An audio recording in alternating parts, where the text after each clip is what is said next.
¿Cómo están, amigos de 6 a 9? Buenos días. Nos acompaña esta mañana para la entrevista política, como ha dicho Augusto, el flamante ministro de Trabajo, Javier Barrea. ¿Qué tal, Javier? Mario, buenos gracias días. por la invitación. Muchas gracias. Él integra el llamado Gabinete de la Reconciliación, que sin embargo a Mauricio Mulder, integrante de la bancada del Partido Aprista y también de la Comisión Política, le hizo decir que Mercedes Arauz le había declarado la guerra al Partido Aprista. ¿Cómo va esa guerra? No, yo creo que son expresiones del momento, esperamos, y es la misión de todo el equipo del gabinete establecer los vasos comunicantes con todos los sectores, ¿no? Con los 130 congresistas, más allá que hayan votado por la vacancia o no. Sí.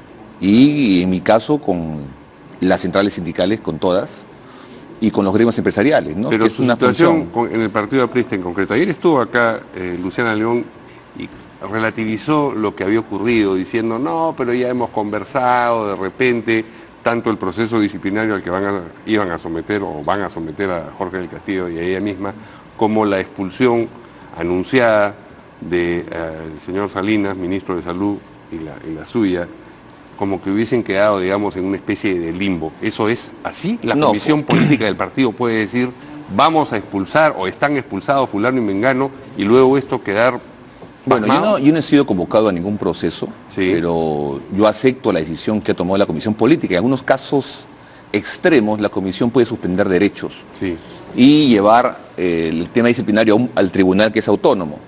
Pero yo acato esa decisión. Yo lo he dicho acá, yo he reconocido la elección del Comité Ejecutivo en julio del 2017, en el cual no participé para ningún tipo de reelección. Y yo acato esa decisión y ya después se verá qué acciones tomo. O sea, que en este momento usted considera que está fuera del partido. Yo estoy fuera del partido, ¿no? Y estoy trabajando como ministro 100% de mi tiempo. Claro, uno ha sido militante por muchos años.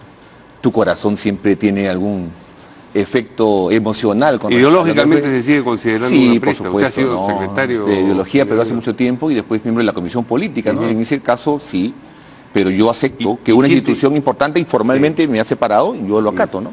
Y siente que la ideología aprista se aviene bien con lo que hace o quiere hacer este gobierno. En el tema de concertar, de establecer vasos comunicantes con otros sectores, sí. Pero en situaciones políticas determinadas, los principios fundamentales de alguna militancia hay que dejarlos de lado por intereses más trascendentales y nacionales. Porque además, tú me conoces de mi gestión como viceministro, yo no he sido ningún controlista, ningún estatista, y el APRA no lo ha sido hace mucho tiempo. Y en este caso hay procesos, modernizaciones, reformas políticas que hay que implementar y que son consenso en todos los peruanos, ¿no? Vamos a llegar efectivamente a lo que tiene pensado hacer el ministerio, pero permíteme terminar con todo gusto, con toda esta situación de preámbulo político.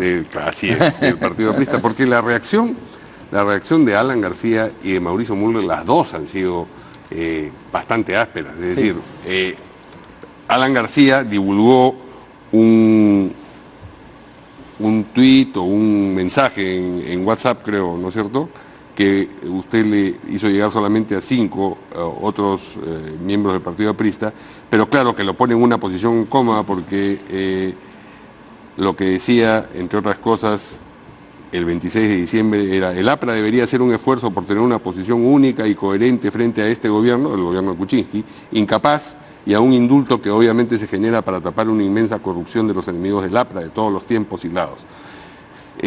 Claro, usted después ha dicho, no, pero esto fue interno, fue solamente a 5 personas, pero lo cierto es que uno cree en lo que dice o no cree en lo que dice.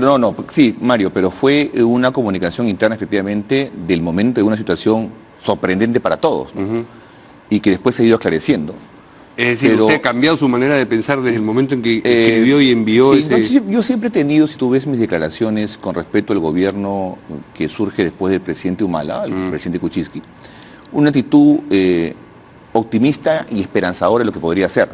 Públicamente siempre lo he dicho. ¿Este fue un momento de desesperanza? Fue un tema que puede ser emocional, pero sobre todo es una reacción a una actitud que en ese mommomento el partido en el cual militaba... ¿Ya no cree que el gobierno es incapaz? No, eso en absoluto. ¿no? Además, yo quiero decir una cosa, Mario, y te lo comento, en el momento que conversaba con el presidente Kuczynski, con la primera ministra, se salió al aire esta comunicación, sí, y le expliqué al presidente y me dijo, bueno, tú eres un crítico, entonces asume tu función de trabajar por el país, y me motivó doblemente, ¿no? ¿Y el indulto sigue pensando que fue dado para tapar una corrupción? No.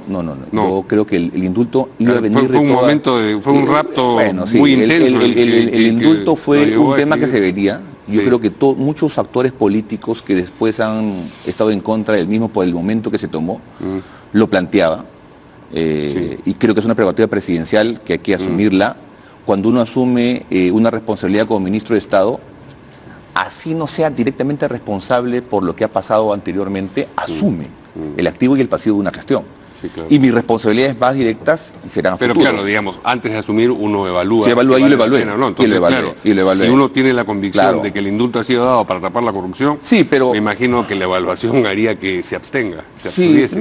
Pero lo conversé, inclusive con Mercedes Arauz cuando me propuso de parte del presidente, y hablamos mucho sobre mi posición crítica con respecto al gobierno. Y en conclusión me dijo, bueno, pasa de la crítica a la responsabilidad, y lo asumí con esa responsabilidad, y estoy muy satisfecho de haber asumido el cargo de ministro de Trabajo, ¿no? Cartera difícil por la circunstancia en que uno recibe, ¿no? Además es un centro de diálogo que es fundamental reactivarlo para que el clima de gobernabilidad en general se restablezca en el país. Y hablando de trabajo, Mauricio Mulder también, otro de los críticos, dijo que usted le había dicho los compañeros necesitan chamba. No, eso es falso. Eso es falso, es una mentira falso de Mauricio Mulder. No, yo creo que es la versión de Mauricio, pero conversamos, sí, una noche antes. Pero esa frase usted no la dijo. No, en un caso, para nada, ¿no? Para nada. Pero no quiero entrar a una polémica con Mauricio Mulder, aquí como parlamentario. Yo considero que es brillante, más allá de sus adjetivos hacia mi persona, pero no dije eso. Lo que sí le expresé es que es importante que los cuadros técnicos del APRA sean reconocidos en un gobierno más allá del partido. Sí. Y eso me ratifico. Creo que el APRA tiene profesionales, y también en otros partidos, que pueden ser convocados en un gobierno democrático, ¿no? ¿Le atribuye a Mauricio Mulder la dureza de la comisión política? O sea, decir felonía, que no es un adjetivo, es un sustantivo. Sí.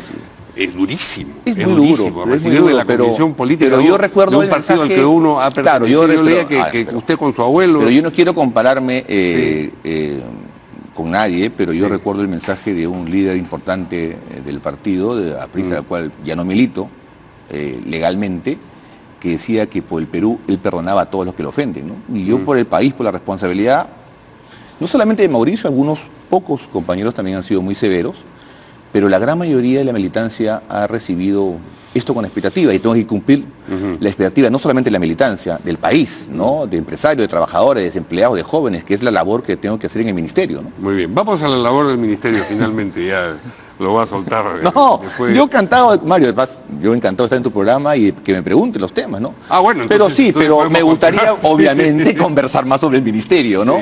Y sobre lo que vamos a hacer, lo que ya estamos haciendo, lo que he recibido. El ministro Granados ha avanzado bastante en varios temas.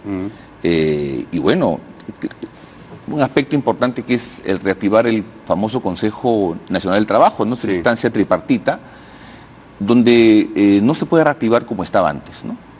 En ese aspecto he sugerido, he consultado, no con todas las centrales, con algunas, y no con todos los gremios, con algunos, la necesidad de darle una institucionalidad distinta al Consejo del Trabajo, sacarlo de la lógica del ministerio y establecer una instancia mucho más seria y que tenga un camino institucional y de propuestas más allá de la vorágine del ministro. Incluso que podría ser en un caso presidido por una persona que tenga el consenso de trabajadores y de empresarios y que no sea el ministro. Ahora, esto hay que aprobarlo en el propio Consejo del Trabajo, pero creo que un Consejo del Trabajo institucionalizado, con el soporte técnico y económico del presupuesto del Ministerio, pero con la autonomía para llamar al gobierno como una parte más del tripartismo, que es la forma como la OIT y toda la doctrina laboral establece que debe desarrollarse los... Pero en ese tripartismo hay un montón de personas que no están representadas, ¿no? Muchos. Por eso. Esa forma corporativista de tomar las decisiones y decir nos reunimos los que ofrecen el empleo, los que ya están empleados, sí, y el Estado, sí, y todos los que no tienen empleo y no pueden acceder al empleo precisamente por la rigidez del sistema laboral. No solamente, Mario, pero no solamente eso. Hay gremios organizados que piden estar y no están. Pero, o sea, ojo, pero los desorganizados y hay microempresarios que, si bien observan y pueden participar en el consejo, sí, y que además generan mucho empleo, no tienen voz y voto en el Consejo del Trabajo. Es otro aspecto que estamos evaluando. Y tenemos en la Comisión de Trabajo 6 proyectos de ley que hemos enviado al Poder Ejecutivo, al Congreso de la República, para que sean evaluados, y esperamos conversar con el congresista Pazas, que preside la Comisión de Trabajo, para impulsarlos y que por lo menos tengan un dictamen. Sí. 6 de ellos hemos presentado y 5 no tienen dictamen. Pero hay un nudo gordiano, ministro, sí, que tiene que ver con la flexibilización de, digamos, la rigidez laboral. Es muy difícil atacar eso porque quienes ya tienen estabilidad laboral no quieren que eso sea, digamos, flexibilizado efectivamente, pero las otras personas que no tienen empleo y que son la mayoría, saben que ese empleo no les va a ser ofrecido si es que tiene condiciones de naturaleza que hacen poco atractivo ofrecer ese empleo. Sí, pero entonces, ningún gobierno se compra ese pleito porque es políticamente muy complicado. Pues los sectores sindicalizados están organizados y ofrecen o retiran apoyo político, lo cual es un valor en el tablero de cada ministro y de cada presidente que está en el poder. En cambio, los desorganizados, los que aspirarían a tener empleo, son mucho más, pero no están organizados, entonces no son una ficha política en el tablero. Voy a hacerte una apreciación como sociólogo y bueno, y también como experto en el tema laboral. Hay una percepción incluso en los desempleados sobre que los derechos ya adquiridos deben permanecer. Uno dirá, pero ¿cómo es posible? Pero existe. Cuando hubo la propuesta en el gobierno de Humala de la ley Pulpín, la llamada ley Pulpín, desfilaban muchos jóvenes que no tenían empleo, cuando teóricamente el empleo era para ellos. Entonces, sí, es fácil decir, es que los desempleados quieren ingresar y los empleados no los dejan. Eso es, creo que, una presión que hay que discutirla. Y lo discutimos a partir, por ejemplo, el informe que ha sido muy difundido en algunos medios, que es el informe de Miguel Jaramillo, que va a ir al Ministerio de Trabajo el día martes a exponer sus puntos de vista con respecto a la famosa sentencia del Tribunal Constitucional del 2001-2002, que sería la causa, así es, que es un factor que puede explicar un tema, pero no toda la informalidad laboral. Mira, tú tienes en el mercado laboral 16 millones de personas. De los asalariados son más o menos 6 millones o 5 millones. O sea, los que están en el sector formal, los que tienen... No, asalariados. Asalariados. Formales e informales. Okay. Pero asalariados. Entonces, de ahí... Pensaba que el salario era necesariamente formal. No, no necesariamente. No, según la encuesta... No digo una contraprestación económica, claro, pero salario, la idea bueno, es salario. Claro, no, reciben un sueldo por su trabajo. Okay. ¿No? Salario, un sueldo por su trabajo. 5 millones y medio son independientes no calificados. Que no son absorbidos porque no hay crecimiento económico, porque no hay nuevas industrias, porque no hay inversión. El otro tema, en el otro sector que somos asalariados, tenemos un 40% de formalizados.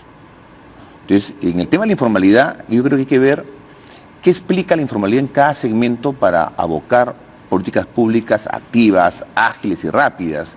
No solamente... ¿Cree que son explicaciones yo creo que, individuales? Sí, no individuales, pero sí sectoriales. Sectoriales. Sí, sectoriales. Y que hay que atacar. Y que hay que atacar. Hemos tenido la mala suerte de que todas estas causas se produzcan simultáneamente. No son una causa, son varias, pero todas se producen simultáneamente. Pero así, el problema es sistémico, Mario. El problema es 70% de informalidad. Sí, pero claro, el 70% de informalidad sí que se genera por varias razones. Si la economía... Mire, cuando hemos reducido la informalidad en el país, es en el momento donde la economía ha crecido. Tú puedes generar mayor flexibilización normativa, entre comillas, si es que se pudiera, pero si la economía no crece, no genera empleo. Si tienes una PEA que en su gran parte no está calificada, no está capacitada, no va a ser absorbida por ninguna inversión moderna en el país. Entonces, el tema es múltiple. Pero en el mundo rural no invierten porque contratar empleados es muy caro también, o sea, es, digamos... ayer conversaba con una funcionaria de una importante empresa que me decía eso, y otro empresario me decía lo contrario, que cuando hay posibilidades de ganar, de invertir y tener buenas utilidades, el régimen laboral, que si bien puede ser una variable que dificulte la inversión, no puede del todo explicar por qué no hay inversión en el país. No, si hay crecimiento económico, por supuesto que el empleo crecerá, pero la pregunta es si crece en la medida en que crecería si es que no tuviese Mario, estos grilletes. Veamos un tema. Acá hay una expresión congresal producto de una votación, ¿no es cierto? De una votación, donde hay una bancada mayoritaria. Los proyectos de ley o las iniciativas legislativas aprobadas que generan algún costo al Estado y que en muchos casos han sido observadas por el Poder Ejecutivo han sido votadas por unanimidad. Por izquierdas, por centros y por derechas. Al Ejecutivo le toca la parte nosotros, que le corresponde, no va a decir, bueno, a lo mejor estoy equivocado, pero estamos equivocados. No, pero lo primero que hay que hacer es, bueno, establecer un diálogo y un debate abierto sobre las reformas que hay que hacer, ¿no? O las modernizaciones que hay que hacer. La pregunta es si hay esa convicción para empezar en el Ejecutivo. Porque hablando de la ley Pulpín, por ejemplo, el actual presidente Kuczynski la respaldó en un momento cuando recién se lanzó la idea y después dijo que nevaba en Nueva York, que había escuchado mal la pregunta y se tiró para atrás, lo cual es una reacción política en el más pobre de o a lo mejor las acepciones. Leyó bien el texto, ¿no? Además, bueno, es una ley que he leído bien el texto, que tuvo no críticas, tuvo críticas de muchos sectores, ¿no? Claro, y eso es inconveniente para quien va a ir va a pasar por las ánforas. Mario, yo me gustaría que invites para debatir ese tema y otros temas, pero según muchos especialistas, como estaba establecida esta ley llamada Pulpín, no iba a generar mucho empleo, ¿no? Porque hay elementos que hay que tener en cuenta. Por ejemplo, tú tienes... Lo que voy es a la actitud del Ejecutivo frente a decidir si van a ser más flexible o menos flexible la legislación laboral. Hay que ser lo más... Uno le toca ese tema en otras ocasiones a personas del gobierno y casi se llevan el dedo a la boca. No, yo soy del gobierno y estoy hablando. Sí, claro, y aprovecha bien. Sí, claro. Mira, el tema es que toda modernización laboral en un sistema democrático tiene que contar con ciertos consensos, pero avanzar lo más posible en lo que se pueda. Pero en lo que se pueda. Y seamos realistas, la conformación del Congreso en muchos casos no nos va a permitir algunas reformas que son necesarias en el país, pero en todo caso, a pesar de eso, no podemos quedarnos con los brazos atados, y hay que trabajar en muchos temas. Creo que hay este proyecto de ley, el Ley de Empleo Juvenil, que está en la Comisión de Trabajo, que hay algunos aportes de algunas bancadas que podrían hacerlo viable. En eso avancemos. Hay dos proyectos de ley más sobre SUNAFIL, que fortalecerían el tema inspectivo en su rol orientador, que también podrían ser aprobados. O sea, hay cosas que si se conversan, si dialogan, pueden ser aprobados y eso esperamos que los congresistas tengan la mente abierta para discutir y aprobar lo que el país necesita. Al iniciar el gobierno hizo cálculos de cuánto quería reducir la informalidad el presidente Kuczynski. Sí. Me parece que quería bajarla, qué sé yo, de la que existía un 30%, una cuestión así. Sí, no, eso es hemos revaluado. Han revaluado. ¿Y qué cosa van a bajar? Si podemos con bajarla con un crecimiento, tú tienes formalidad un 28%, ¿no? Puedes llegar a un 45% al 2021. Ojo. Sí, pero ¿qué cosa creen ustedes que es verosímil? Sí. 45%, pero si ves el segmento solamente asalariado, puedes llegar a un 50% de una PEA asalariada formalizada, que es un avance importante para un país que quiere integrarse a una economía global y asumir los retos de la OCDE y esas cosas, ¿no? ¿Y esto funciona, digamos, de perfecto consumo con el Ministerio de Economía? Sí, mira, uno va evaluando percepciones, ¿no? Yo creo que la ministra Cooper es una ministra con mucha solvencia técnica. Sí. Pero menciono esto porque generalmente la tensión se produce ahí, ¿no? Sí, siempre el MEF es el ministerio que tiene los recursos y los cuida, ¿no? Y todos los sectores son demandantes o somos demandantes de recursos. Entonces se genera lógicamente aquí en el Perú y en toda América Latina la tensión entre los ministerios de Economía y los sectoriales, ¿no? Y el resto. Sí, claro. Todos ven, la ministra de Economía llega y todos están... Claro, todos va llegando y le quieren pedir más recursos. Pero en los 3 consejos de ministros que he compartido con el equipo ministerial, yo destaco la capacidad de todos, pero me es muy grato trabajar con la ministra Cooper, ¿no? No, pero aparte de que resulte grato, digamos... No, además porque es muy sólida en lo que ella guarda en tanto los recursos de todos los peruanos, ¿no? Es un cambio muy radical el que le va a imprimir o que le está imprimiendo al ministerio después de que estuvo ahí el ministro Grados. No, Grados ha hecho una buena labor, estableció algunos aspectos importantes. Pero haber estado 4 años, 4 meses como viceministro de Empleo del 2006 al 2011 me ayuda a desatar más rápido algunas cosas. Y por ejemplo hoy día en la tarde estamos, a mediodía, impulsando un convenio con 15 sindicatos de sector minero en capacitación sindical, negociación, todo eso lo demás. Y estamos lanzando algo que es importante, ¿no? El Ministerio de Trabajo recibe cerca de 2.500 personas todos los días por orientación laboral o de empleo. Y siempre hasta las 6 o 5 de la tarde ya no hay forma de atender. Estamos abriendo el 3 de febrero la atención los sábados, primero en la sede de Salaberry y después en las sedes que tenemos en el resto de Lima, para que justamente el desempleado o el trabajador pueda ir un sábado en la mañana a recibir toda la orientación laboral necesaria. Y el 16 y el 15 y el 16 de febrero nos reunimos con todas las direcciones regionales de trabajo, que dependen de los gobiernos regionales porque están descentralizadas, para motivarlos también a una atención más ágil y los sábados a las respectivas oficinas de empleo de todo el país, ¿no? ¿Ya lo han invitado a alguna comisión del Congreso o no? No, todavía. Porque eso va a ser interesante. Muy interesante, depende, ¿no?, sus ex compañeros, cuáles de ellos estén presentes en la comisión. No, y ver cómo pero mira, yo creo que vamos a trabajar bien con los 130 congresistas, ¿no? Muy bien. Gracias, muchas gracias gracias a Javier Garré, y suerte con el encargo que tiene, porque no es poca cosa. Pero en la política los desafíos grandes son muy importantes. Nos vemos el lunes aquí en De 6 a 9. Buenos días.